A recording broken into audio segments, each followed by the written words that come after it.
piliers de notre plan stratégique, c'est les hommes, les moyens, les finances et les infrastructures. Bienvenue dans Éclosion, le podcast où des professionnels inspirants nous racontent leurs projets de vie et leurs histoires de carrière. Bonjour tout le monde et bienvenue dans ce nouvel épisode d'Éclosion. Notre invité aujourd'hui c'est Pierre Lahore, un homme au parcours aussi riche qu'inspirant. Pierre est un ancien handballeur professionnel du Pau Billard Handball. Il est aujourd'hui le directeur général de la section paloise, le club de rugby pro de la ville de Pau. Dans cet épisode, je vous propose de plonger dans l'histoire de la section paloise, d'explorer les moments marquants du club, mais on va aussi parler des défis de Pierre, de ses réussites et de sa vision pour le développement stratégique de la section. Nous aborderons également des anecdotes personnelles et des moments décisifs qui ont marqué son parcours. Et pour terminer, nous allons jouer à un petit jeu qui nous permettra de découvrir les secrets et des anecdotes intéressantes sur la vie d'un directeur général de club de rugby. Bonjour Pierre, ça va ? Bonjour. Merci, bienvenue dans Éclosion. Ben non, c'est un plaisir pour moi d'être avec vous aujourd'hui et de remettre les pieds à l'ESC. Enfin, moi je dis toujours l'ESC, pas encore éclore. J'ai fréquenté ces lieux il y a bientôt une vingtaine d'années, donc il m'est arrivé d'y repasser de temps en temps, mais c'est toujours un petit pincement au cœur de revenir ici. Ben oui, et ça a rappelé quelques souvenirs intéressants. Ouais, des souvenirs, on n'a pas refait le tour de tout le propriétaire, mais j'ai revu quelques endroits où j'avais mes habitudes.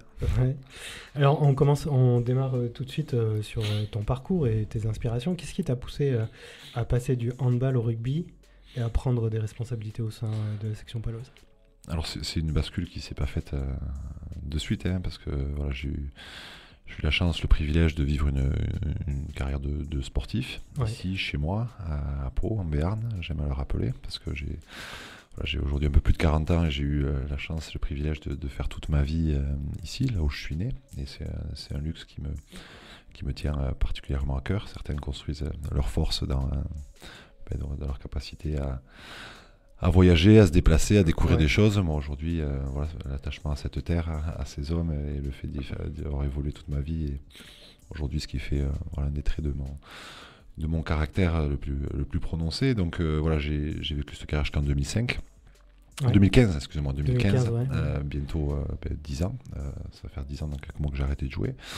Parallèlement à cette carrière de sportif, j'ai toujours ou étudié ou travaillé, ce qui fait que quand j'ai arrêté d'être handballeur, j'ai basculé assez facilement sur la seconde vie, qui est pas forcément facile pour les sportifs de haut niveau, et puisque j'occupais les fonctions de directeur de cabinet du président du département. Donc ça va bientôt faire 5 ans aujourd'hui que je suis directeur général de la section. Comment elle s'est fait cette bascule ? Alors, j'ai pas fait une bascule de handballeur à rugbyman parce que je ne joue pas, je joue pas au rugby. Heureusement, même si certains pendant ma carrière de handballeur me disaient que j'étais un peu trop rugbyman par moment, mais non plus sérieusement, c'était pas quelque chose qui était du tout inscrit sur mes radars. C'était pas quelque chose sur lequel je m'étais projeté parce que j'étais très heureux, épanoui dans ma deuxième vie professionnelle à côté du hand en tant que directeur de cabinet de Jean-Jacques Lasserre au département. Et voilà, comme tout dans la vie, c'est souvent des rencontres d'hommes, l'affaire d'opportunités. Certains ont jugé, apprécié que mon parcours, mes compétences, mes appétences, le fait que j'occupais déjà des fonctions de dirigeant, de direction, pouvait faire la synthèse sur ce qu'avait besoin la section après 5 ans de top 14 et à ce moment-là. Mais ça fait déjà 5 ans que bientôt, au 1er juillet, que j'ai basculé. Oui, il y avait la double compétence sportive et politique presque entre guillemets, qui était intéressante. Oui. J'étais directeur de cabinet du président du département, donc plus que de la politique au sens des partis, au sens politicien. C'était une fonction de direction, de dirigeant, une fonction d'engagement au service du développement territorial. Comme je disais tout à l'heure, j'ai fait toute ma vie ici. Je suis très attaché au développement de notre terre, de ses hommes, à son rayonnement et j'ai pu m'y engager dans mes fonctions professionnelles précédentes comme je m'y engage aujourd'hui pour partir à travers la section paloise. C'est ce qui a beaucoup influencé ton choix aussi. J'imagine que quand on t'a proposé ce poste de direction générale à la section paloise, tout ça a fait que c'était fait pour toi, quoi. Oui, nécessairement. Alors c'est pas un choix qui a été facile, qui s'est fait d'un claquement de doigts, parce que, je le redis, j'étais très heureux dans ce que je faisais précédemment, et j'avais un environnement de grande confiance de la part des gens qui m'avaient confié ces responsabilités-là. Donc j'ai pris le temps de bien le mûrir, mais voilà, quand on est Bernais, fier de l'être, qu'on aime le sport, particulièrement le rugby, parce que j'ai toujours baigné dans cet écosystème-là, c'est un challenge qui est très difficile à refuser, parce que voilà, aujourd'hui la section paloise, au-delà de notre mission première, notre cœur d'activité qui est de gagner des matchs de rugby, d'être le plus haut possible dans ce championnat dingue de top 14, je pense aussi que c'est un des vecteurs les plus forts pour exprimer notre identité locale, béarnaise, paloise, et faire rayonner ce territoire. Donc ça a été un des éléments qui ont motivé mon choix. Et c'est un métier qui est très exigeant, directeur général d'un club de sport de rugby pro. Il y a des sacrifices au quotidien, il y a des choses qui... Exigeant comme beaucoup de choses dans la vie, comme toute fonction de dirigeant, comme tous ceux qui aujourd'hui se lèvent le matin pour entreprendre. Je suis pas certain que ce soit beaucoup plus exigeant d'être directeur général de la section paloise que ça ne l'est pour des personnes qui ont des démarches entrepreneuriales, quelle que soit la taille de l'entreprise, même les plus petites. C'est un métier de combat, d'engagement, mais aussi de passion. Et, beaucoup de passion. Énormément de passion. Et voilà, quoi qu'on fasse dans la vie, quand on est animé par l'amour de l'entité qu'on porte, l'envie de la faire réussir.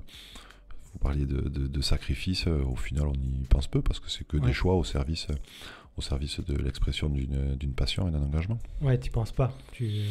Non, mais j'ai pas le sentiment de laisser beaucoup de choses, très certainement. Mais parce que quand on dirige un club de sport, j'imagine, on bosse le samedi, quoi, par exemple. Oui, on bosse tout le temps, mais voilà, parce que même quand on bosse pas, qu'on n'est pas présent, on y pense, et même quand on n'y est pas, on y œuvre, parce que c'est des choses qui vivent quasiment 365 jours par an et 7 jours sur 7.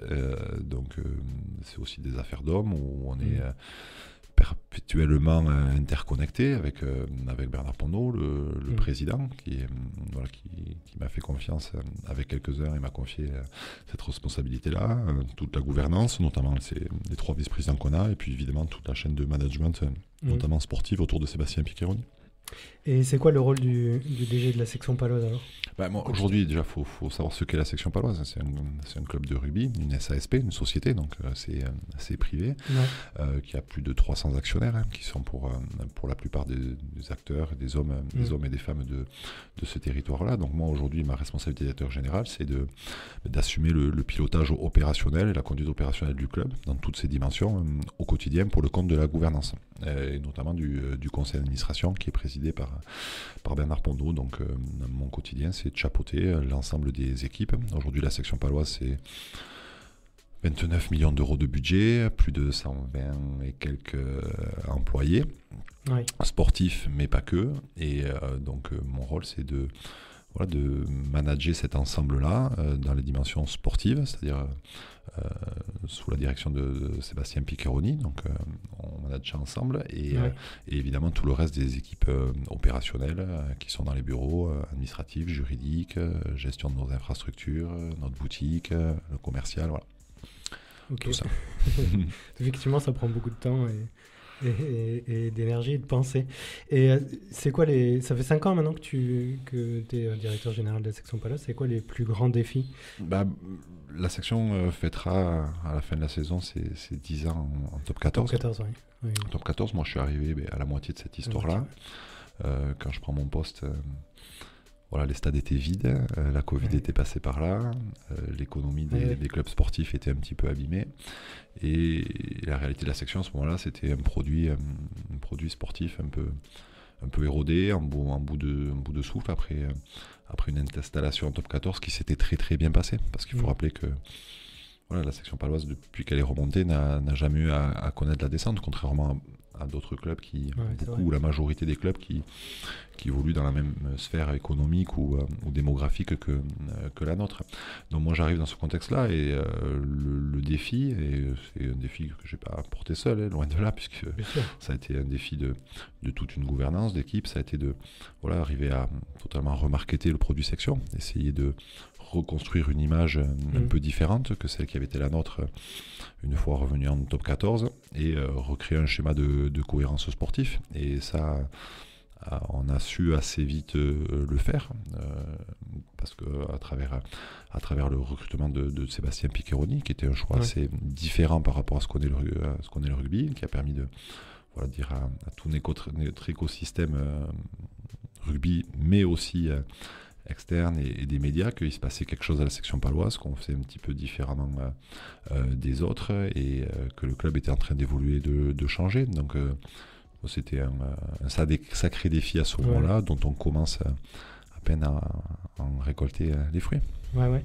Et c'est quoi la réalisation qui te rend le plus fier au sein du club? C'est vraiment le renouveau, quoi, la marque section paloise qui... c'était un choix fort sur lequel il a fallu créer de la confiance et de l'adhésion. Donc, le stade aussi qui est... remarketer vraiment ce produit-là, c'est une réalisation dont on peut être fier. Et ce qu'il est tout autant, c'est les indicateurs du moment. Alors certes, encore, on n'est pas là où on veut être sportivement, parce qu'on a l'ambition d'être en haut du top 14, tout en restant très lucide et humble par rapport à la difficulté dans l'environnement dans lequel on évolue. Mais aujourd'hui, notamment, je me base sur un indicateur, c'est notre capacité à réinstaller des hommes de la section en équipe de France.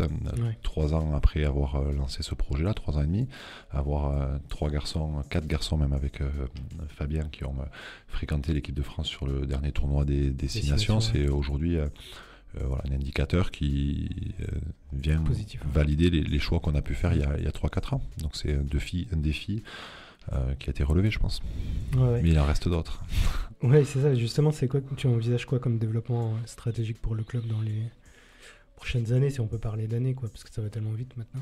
Les challenges, ils sont multiples, et c'est le plan stratégique, on a commencé à le déployer depuis maintenant 2-3 ans. Donc il doit nous permettre de nous asseoir de ne pas nous asseoir, mais d'être en début de saison à égalité avec ceux du haut de championnat sur la ligne de départ en termes de capacité et de moyens pour pouvoir vraiment jouer notre chance à fond, à égalité avec les autres dans ce top 14. Donc tout ça passe évidemment par des hommes. On a profondément fait évoluer nos structures, les staffs, l'effectif, et puis ça passe aussi par des moyens.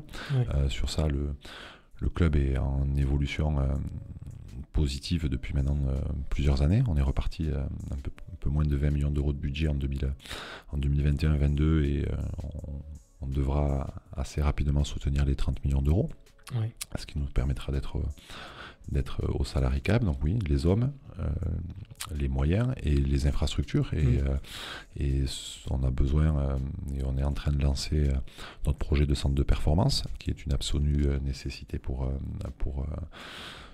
le club, pour son ambition et sa capacité à être concurrentiel vis-à-vis des autres, et puis nécessairement la phase 2 d'évolution du stade qu'on portera avec la collectivité, qui sera absolument nécessaire pour exister. La dernière tribune, quoi. Oui, c'est des enjeux dont le club aura besoin. Et donc les trois défis, les 3 piliers de notre plan stratégique, c'est les hommes, les moyens, les finances et les infrastructures. Ok. Et 29 millions, 30 millions de budget par rapport aux autres clubs de rugby, c'est quoi? C'est un moyen, petit, c'est quoi? C'est moyen moins. C'est moyen moins. C'est moyen moins, mais aujourd'hui c'est notre état du moment, et on devra dépasser ça, mais on pense qu'à partir de 30 millions d'euros de budget, on pourra soutenir le salarié cap, et en termes de valeur d'effectif, on pourra regarder les autres dans les yeux.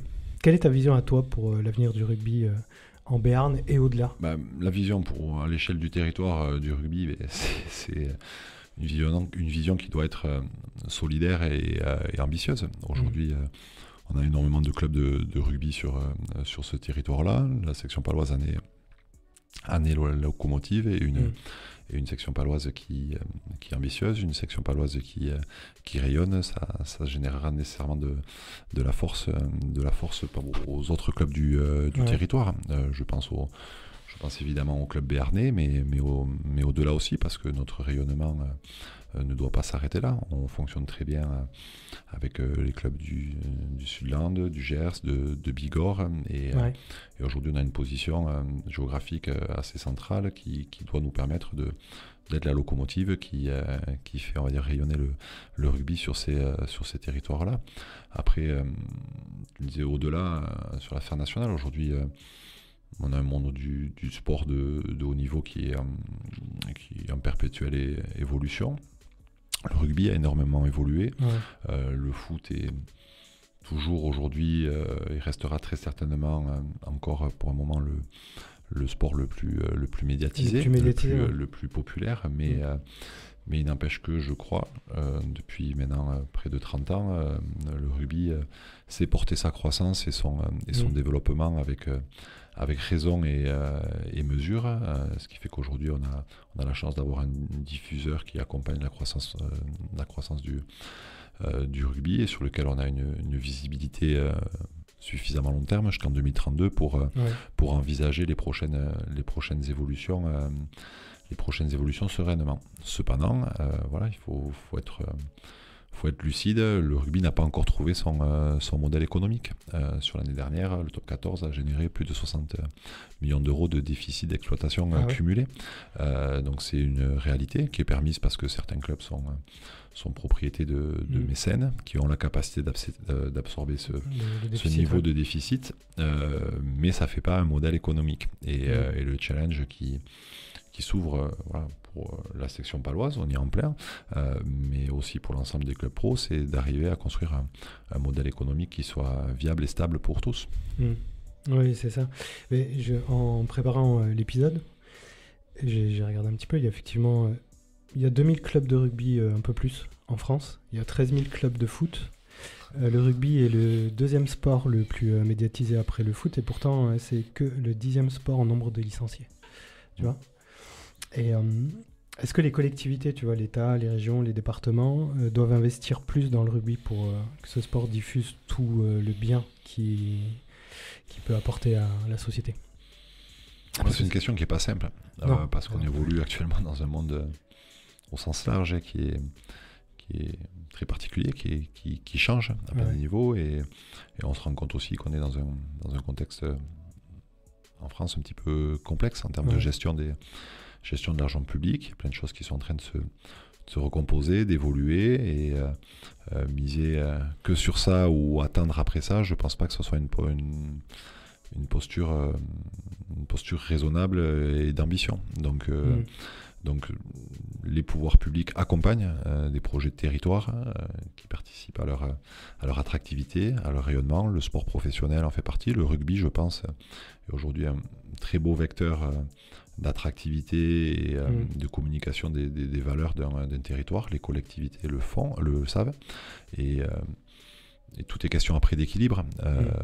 Mais elles doivent être là pour accompagner les projets de développement, mais pas être leur seul support. Si on attend tout de la puissance publique, on n'y arrivera pas. Bien sûr. Après, le rugby, c'est le seul sport qui a été inventé à l'école, tu vois. Donc on comprend que dès le début, il y a des valeurs fortes qui y sont associées. Et est-ce que le rugby n'est pas plus qu'un sport ? Oui, évidemment. Mais moi, je accorde beaucoup de valeur au sport, au pluriel, parce que je pense que c'est des écoles de vie qui sont très fondatrices. Alors qu'est-ce qui fait la particularité du rugby ? Plein de choses. Il y a plein de choses. La dimension de d'engagement, c'est certain, de contact aussi. Sport de combat collectif. De contact, c'est combat collectif, mais surtout le nombre de ces hommes, et parce qu'il faut un minima 15 hommes ou femmes pour pouvoir le pratiquer. Donc c'est aussi un sport de cohésion, de coopération, et c'est à travers, on va dire, ces valeurs-là que le rugby peut se distinguer. Il y en a plein d'autres. Par exemple, c'est un des seuls sports où tu peux accepter, entre guillemets, tu vois, l'obésité, quoi. Je veux dire, il y a des joueurs de rugby qui sont un peu forts, et justement, c'est bien. Oui, il y a toutes les morphologies, alors sans caricaturer jusqu'à l'obésité, mais du 1 au 15, il y a de la place pour toutes les morphologies. C'est certain. Tu vois, donc quand tu es gamin, que tu as 15 ans, que tu souffres peut-être un petit peu, tu vois, d'harcèlement, au rugby, tu seras accepté facilement. Oui, évidemment. Évidemment. Il y a plein de valeurs comme ça que tu ne trouves pas dans d'autres sports. Alors, dans le sport, en général, il y a plein de valeurs qui sont positives. Mais dans le rugby, je trouve encore un peu plus. Oui, encore un peu plus sur cette particularité par rapport aux différences physiques. C'est certain que c'est un vecteur d'intégration, de confiance en soi, malgré les différences qui peut être très positif pour des jeunes gens dans des âges où on peut manquer de confiance en soi, et je pense que le rugby ouvre la place à ce que chacun puisse se trouver légitime, quelles que soient ses caractéristiques selon ses postes sur le terrain. Clairement. Et on dit souvent, il y a beaucoup de personnes en tout cas qui pensent que le rugby est un sport dangereux. C'est vrai ou c'est une légende ? Nécessairement, à partir du moment où il y a de la confrontation, du contact, nécessairement il peut y avoir du danger. Après, mais il y en a dans d'autres sports aussi, et je ne pense pas que ce soit le sport qui soit touché par le plus grand taux d'accidentologie. On parle beaucoup des commotions cérébrales, par exemple en rugby. Il y a d'autres sports qui... Top 14, quoi, rugby pro. Ouais, mais même chez des jeunes, on le rencontre, mais il y a d'autres sports qui sont... au moins si ce n'est bien plus frappé par cette problématique-là, et qui, aujourd'hui, parce qu'ils sont moins dans la lumière, on n'en parle pas, et surtout, on n'adapte pas les pratiques à cette réalité-là. Donc aujourd'hui, oui, certes, de par ses caractéristiques de confrontation, de contact, d'augmentation aussi de la vitesse, parce que les garçons vont de plus en plus vite, il y a une part de risque dans cette activité, mais je pense comme pour beaucoup de choses, le rugby a décidé de l'aborder avec beaucoup de responsabilités, à travers différents biais, d'évolution du jeu, des évolutions de la règle, qui doivent réguler toutes ces phases de contact, mais aussi par le fait d'approches scientifiques. Je pense à la dernière, notamment les protège-dents connectés, qui permettent de récolter énormément de data sur chacun des joueurs et pouvoir réguler en temps réel toutes formes de collision. Donc, les protège-dents connectés ? Ouais. C'est vrai ? Ouais, c'est devenu maintenant une obligation de World Rugby au plus haut niveau depuis l'année dernière. Nous, on a fait partie des clubs pilotes en France. On était 2 avec le Loup, donc ça fait quasiment maintenant 2 ans et demi que certains de nos joueurs emmagasinent de la data sur ce point-là. Mais aujourd'hui, tous les clubs de top 14, tous les joueurs de top 14 sont équipés de protège-dents connectés en match, mais aussi la semaine, ce qui permet de récolter de la data et que le médecin indépendant présent sur chaque match puisse en temps réel décider de sortir un joueur si les indicateurs de commotion sont les mêmes. Et du coup, ça récolte pas mal de data. Il y a un data manager, je crois, à la section Palos. C'est un vrai métier du on a plein de métiers différents. On a un data manager, on a des nutritionnistes, des kinés, des médecins, 125 métiers, dont data. Data c'est un manager. métier important. C'est un métier important.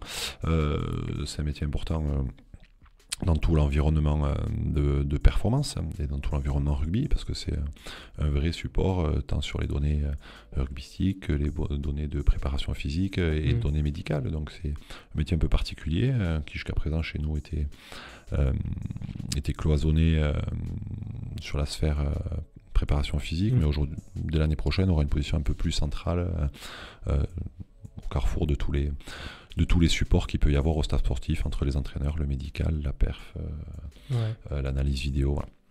Après, pour revenir au sujet de la dangerosité du sport, juste pour contextualiser, je veux dire, quand tu commences le rugby, quand t'es jeune, je sais pas, t'as 7 ans, 8 ans, tu vois, c'est pas tout à fait pareil que quand tu joues en top 14, tu vois, tu fais plutôt du toucher, tu vois, il n'y a pas vraiment beaucoup de contact, t'apprends les déplacements, les règles du rugby, etc. Ça devient un sport dangereux, ou plus dangereux peut-être quand tu commences à jouer à plus haut niveau.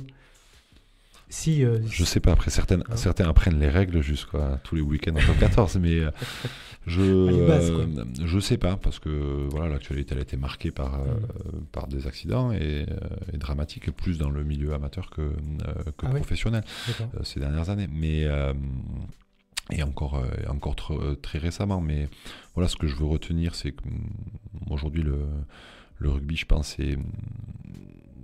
Quand je dis le rugby, c'est les gens qui le dirigent, je crois, est aujourd'hui très lucide et très responsable face à cette réalité-là. Et au même titre que ça a été fait ces dernières années, continuera à savoir adapter et réguler ses règles pour permettre une sécurité c'est un peu comme en Formule 1, quoi.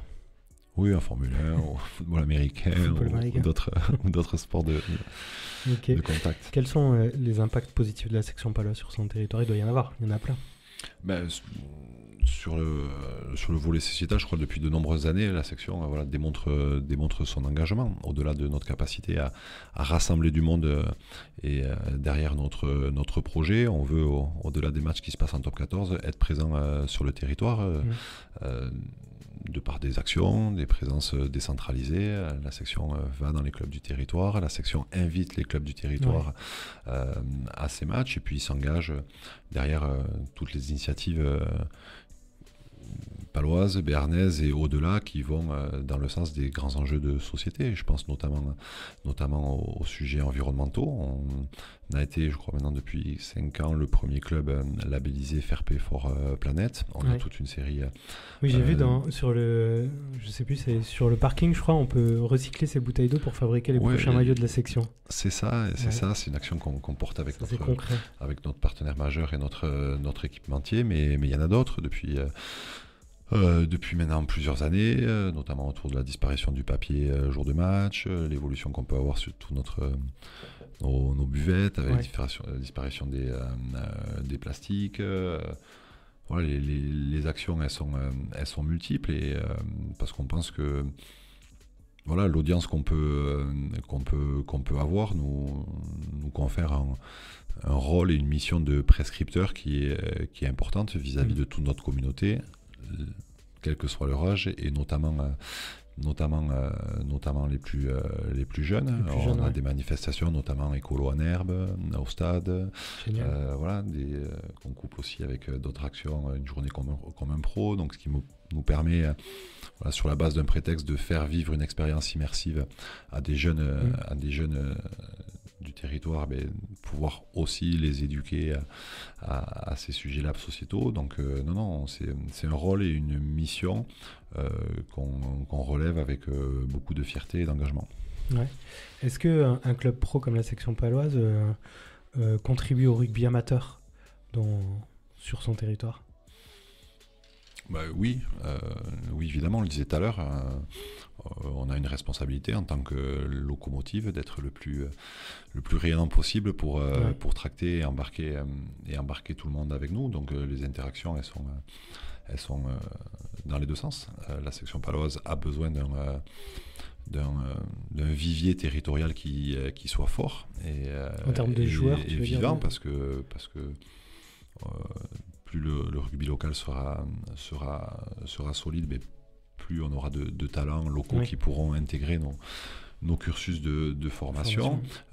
Il y a aussi beaucoup de garçons qui sortent de notre cursus, qui n'ont pas forcément la possibilité de basculer sur l'environnement professionnel et qui viennent réalimenter les clubs des territoires. Et puis après, c'est des interactions qui sont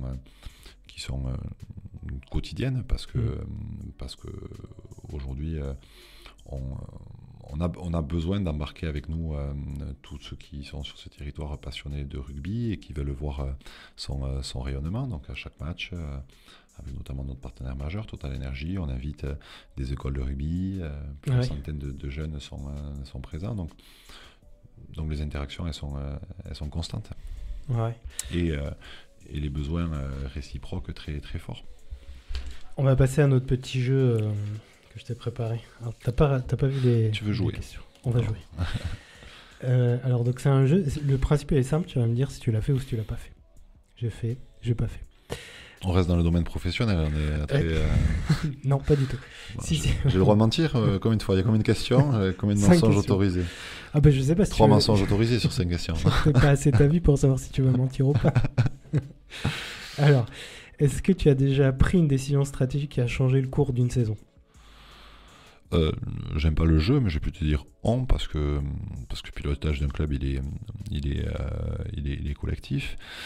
Il y en a évidemment, mais celle qui je pense a été la plus marquante pour une saison, mais pas que, c'est quand assez vite après mon arrivée, hein, c'était 5 mois après, on a décidé de séparer de nos managers du moment et qu'on a confié la responsabilité de l'équipe sur le court terme à des jeunes entraîneurs, qui étaient Thomas Domingo et Geoffrey Lannepetit, pour nous donner le temps de choisir qui prendrait la suite et de totalement retravailler et remarketer notre produit section. Et ce choix-là qui était fort, très risqué à ce moment-là, parce qu'on était dans la précarité de pouvoir assumer un maintien, pas simple, nous a offert du temps et le luxe de choisir les hommes qui allaient porter, incarner notre projet sportif par la suite. Ok. Est-ce que tu as déjà dû gérer un conflit entre l'entraîneur et un joueur? Des conflits ou des incompréhensions, il y en a tout le temps. Parce que manager ce type de projet, c'est aussi faire des déçus tous les week-ends. De là à parler de vrais conflits sur le quotidien, je dirais non, mais c'est vrai que par rapport à la période à laquelle je faisais référence, quand il a fallu assumer un choix de changement de management, on était dans une période où les conflits étaient plus importants, ne se régulaient pas, où il a fallu que la gouvernance soit là pour intervenir et réguler ça. Voilà. Ok. Est-ce que tu as déjà dû faire face à des supporters mécontents? Du mécontentement, il y en a souvent, de l'incompréhension, et notamment dans les moments de défaite ou de doute. Ils font partie du jeu, et pour moi, ils sont l'expression de la passion aussi. Donc, oui, il y en a de temps en temps. Après, je pense qu'on a on a la chance d'avoir un modèle de club qui permet la proximité, l'accessibilité. On traverse toujours la foule du hameau de manière très à l'aise et avec des interactions multiples. Et je pense qu'on a un mode de fonctionnement plutôt très accessible et qu'on met en place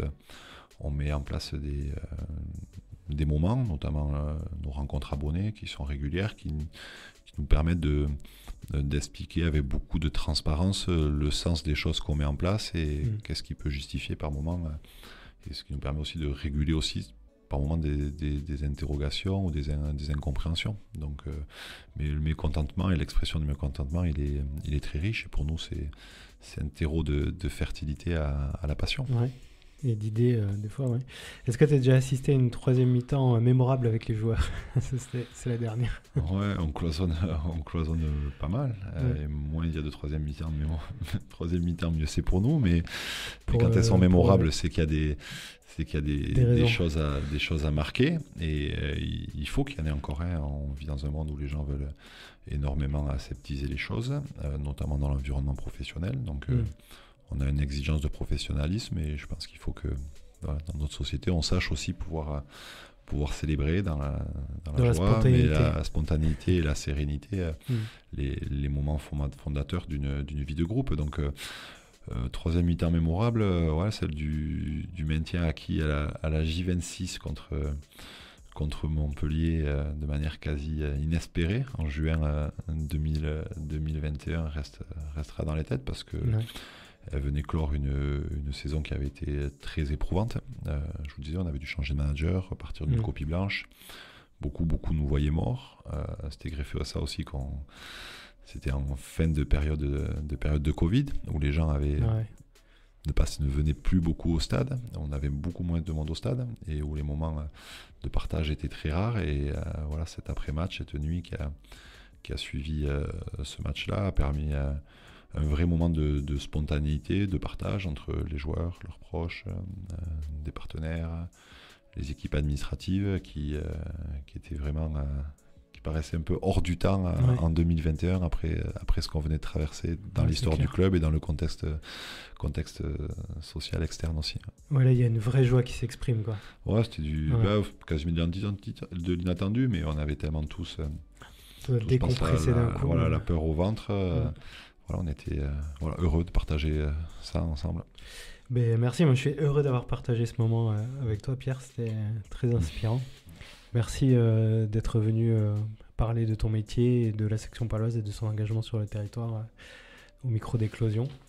Non, mais c'était un plaisir, comme je disais, de revenir. Et puis parce que moi, alors je dis toujours ESC, j'y reviens, mais dans l'histoire de ma vie, mon passage ici a été marquant et déterminant parce que je n'étais pas du tout prédestiné à évoluer de cette manière.